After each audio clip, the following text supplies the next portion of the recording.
wabarakatuh. Alhamdulillah, alhamdulillahirabbil alamin. Wa bihi nasta'in wa ala umuri dunya wa din. Wassalatu wassalamu ala Muhammadin wa ala alihi ajmain. Amma. Saya Rafi Fadil dari kelas 1F izin menjelaskan tentang hadis riwayat dan dirayat pada mata kuliah ulumul hadis. Kita masuk pembahasan. Hadis riwayat merupakan jenis hadis yang diterima secara turun-menurun atau diriwayatkan secara berurutan oleh para periwayat. Hadis ini mengacu pada suatu peristiwa atau perbuatan Nabi Muhammad SAW yang diketahui melalui jalur sanad atau rawi yang jelas. Memasuki karakteristik. Yang ke-1, hadis riwayat memiliki sanad yang jelas, mencakup nama-nama periwayat dan perantaraan antara Nabi Muhammad SAW dan periwayat akhir. Hadis riwayat dapat diidentifikasi melalui kualitas periwayat seperti keadilan, kejujuran, dan pengetahuan mereka. Yang ketiga, hadis riwayat memiliki cara penyampaian yang berbeda di setiap sanad, namun substansi dan makna hadis tetap sama.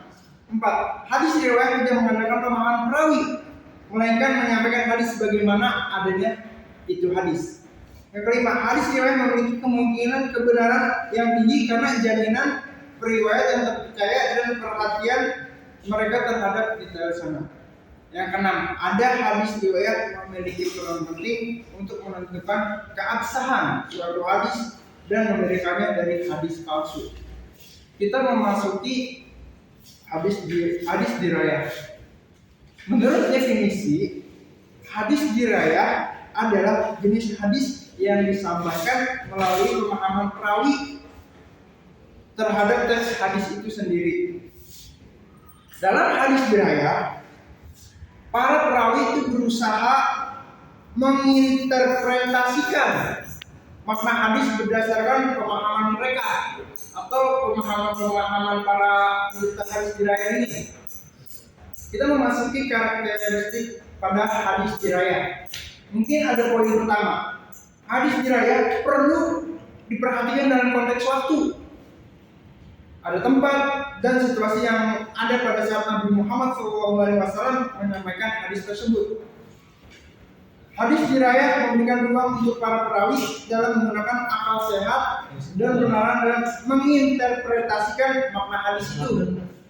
Dan ada poin yang ketiga, hadis dirayat memerlukan tingkat keahlian dan keakuratan interpretasi dari perawi sehingga rentan terhadap adanya kesalahan dalam pemahaman.